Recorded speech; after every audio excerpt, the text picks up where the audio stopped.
Hello everyone, my name's Matt Johnson and welcome to The Interesting Times, a show that looks and laughs at UK politics. Now, my last video I made sure to avoid mentioning Orange Shitler like he was a doctored on the pavement. But like COVID, even the strongest bleach you drink won't get rid of it.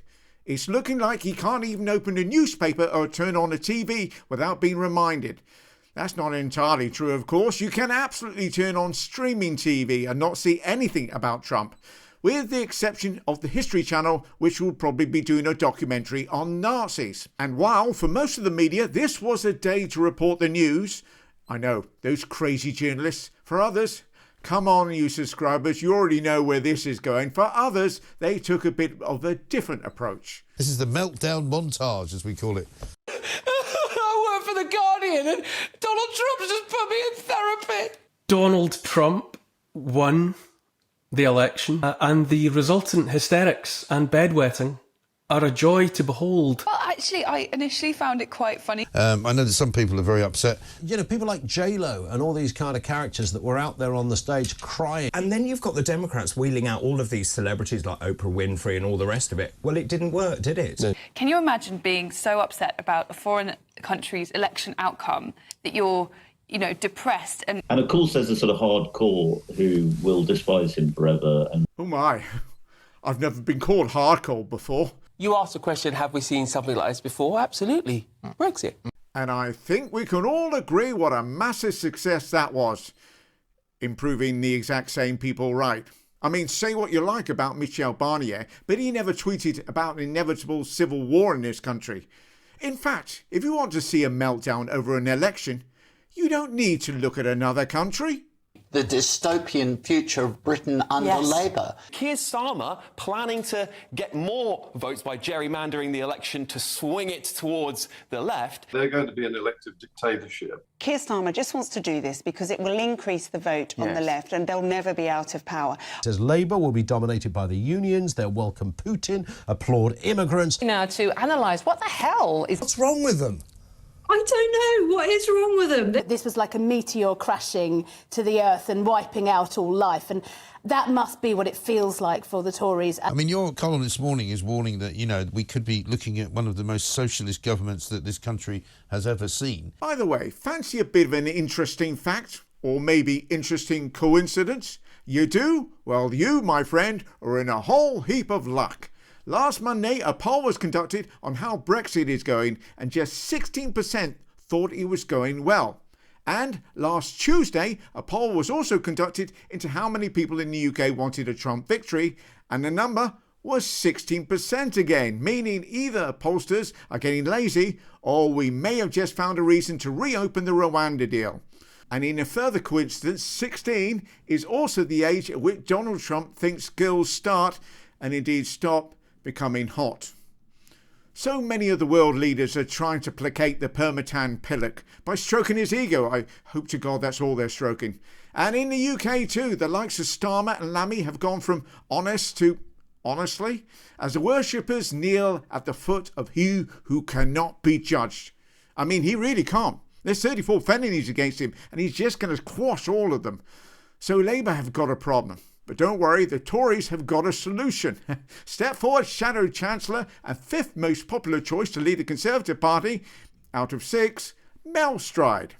He has said he may put tariffs of 10 to 20% on imported goods, including from this country. How would you respond to that if you were Chancellor? So the first and most important thing is America is a hugely important ally, and we need to make sure that we have a very firm and good relationship with the Trump administration. Now, it's important that in that context, we do whatever we can to make sure that those relationships, that the mood music, that the relationships with the administration are strong and positive. And it's a popular idea amongst the Tories.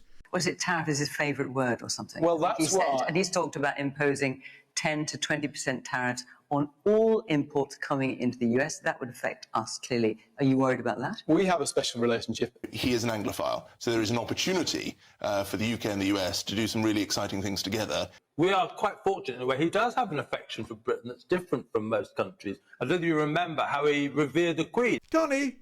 Ooh, Donny! It's us! It's Britain! You remember? You came round for tea, met the Queen, And you said we were your favourite people in the whole world. The thing is, we can sit here and talk about special relationships until we're blue in the face. It won't make much difference to a man who famously has a rather different perspective on what makes a relationship special or indeed consensual. So, what does Trump plan for the future? Well, there might be a sense of who knows, but he is a New Yorker, fairly well known for being straight talkers. So, if you want to know more about Trump and his plans for the UK, maybe get to listen to another straight talking New Yorker. He's a totally amoral, transactional businessman. And what the United Kingdom is going to have to do, the United Kingdom is going to have to go to Mar-a-Lago, either literally or figuratively, and you're going to have to put your wares on the table, and you're going to have to tell him what you can do for him. He has no concept of the special relationship. It doesn't mean anything to him. And it is a concern, a real concern, that so many are prepared to pray at the altar of someone who is less sun god and more son of a bitch. If you want to know how much removed from any sense of sanity and morality all our leaders are, here is Stormy Daniels, a woman who knows Trump and indeed the biological urges of men more than most, asking Boris Johnson, our ex-Prime Minister, a fairly straightforward question. But would you leave your daughter alone with Donald Trump? Look, Donald Trump. So you would? Yes. And my experience of Donald Trump is that when I've known him, and I hear what you're saying. Maybe I'm wrong, but he has been courteous, he has been polite. Oh, right. Polite, was he? Yeah, and Jack the Ripper wore a top hat. So what? I mean, Donald Trump is an actual rapist that has boasted about sexually abusing women. But as long as he puts his hand over his mouth when he coughs, that's okay. And Donald Trump will no doubt be awarded a hero's welcome when he visits the UK. He's going to address Parliament and be shown around Nigel Farage's Clacton, although it's not clear who's going to show Nigel Farage around. Actually, that's a bit unfair to Nigel. Just because he's taken one more trip to the US than he has to Clacton since the election, he is now back in the country of Wales. Well, it is closer, as he was preparing for the Senate election in 2026. Yes, nearly 2 years away. Another route we seem to be following the US down, getting excited about elections like the Marvel movies Phase 15.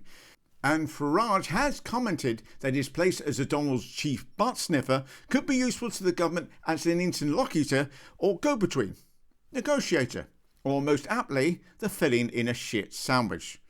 But don't worry, while so many have joined the cult of the cunt, it does look like there are still just a few troublemaking heretics out there. Manchester Mayor Andy Burnham, London's Mayor Sadiq Khan, Lib Dems leader Ed Davey. People are really worried that Trump trade wars and tariff will damage our economy, damage businesses and hit the cost of living here in the UK. And the Green Party's Carla Denyer. I know that, like me, many of you will be feeling fearful this morning.